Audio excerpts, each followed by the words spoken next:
As you can imagine, the bed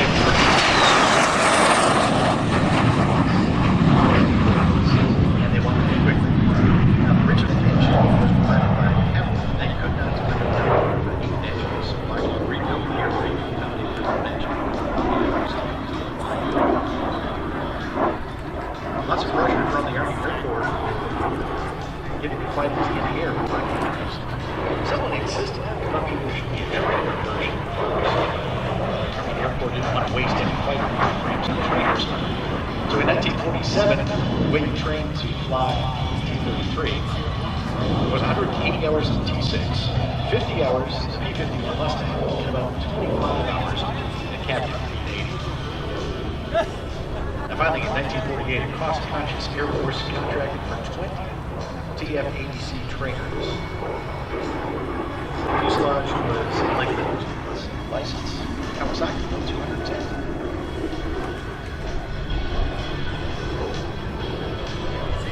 Greg's coming back from the right, smokes on.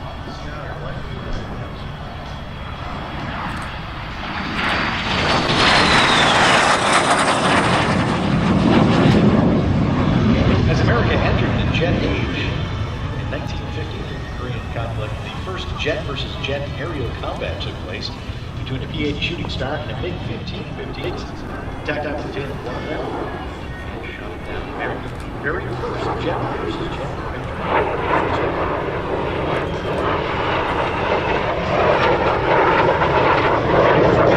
T-33 on the frontline pilot training in the early 1960s as the system T-37, T-38, and always undergraduate pilot training.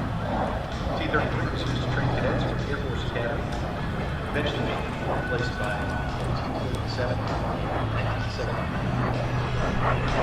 Amazingly though, T-33 remained in Air Force service, this time with a living course, until they retired in 2017. The longevity and the usefulness of T-33.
Next up is Tom J. Ritter, and tell us all about what we're going to see. Right now, you are about to experience a remarkable display of stick and rudder aerobatics from one of the finest air show pilots in the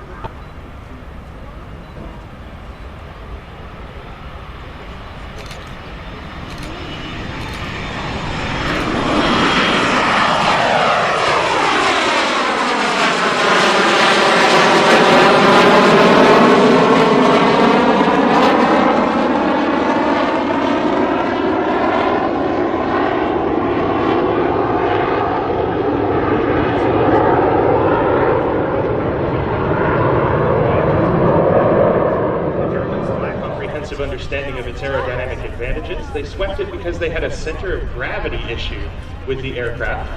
That's right, the wing on the 262 is swept for the same reason that it is on a Tiger Bomb.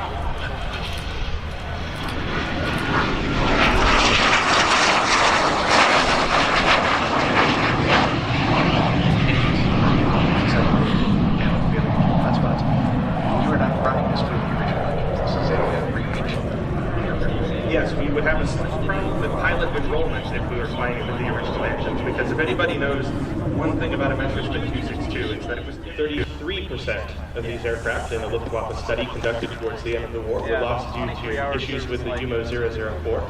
34% would be lost due to landing gear issues, which is interesting because the higher number is not well understood by the public at large.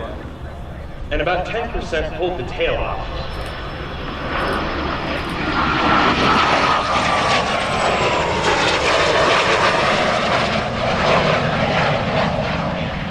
I've mentioned previously that it looks different on the ground.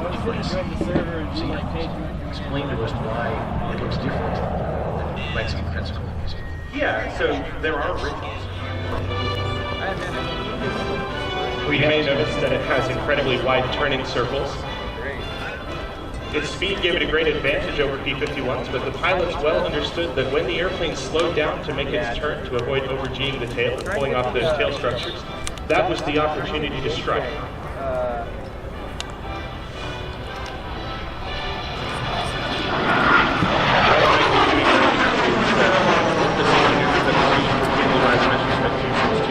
The jets gave it an incredible ability to climb way too often. Previously, the aircraft would nose down into its formation environments for 20 to 10 minutes in the hour.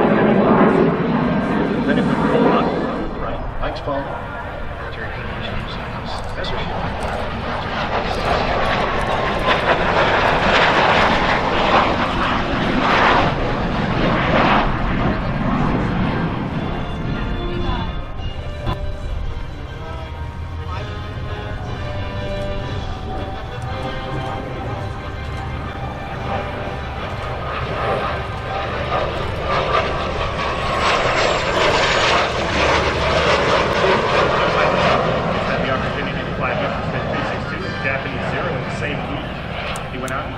Successful first flight of our Zero following a 10-year restoration, the same week that we rolled our Messerschmitt 262 out of the repair shops.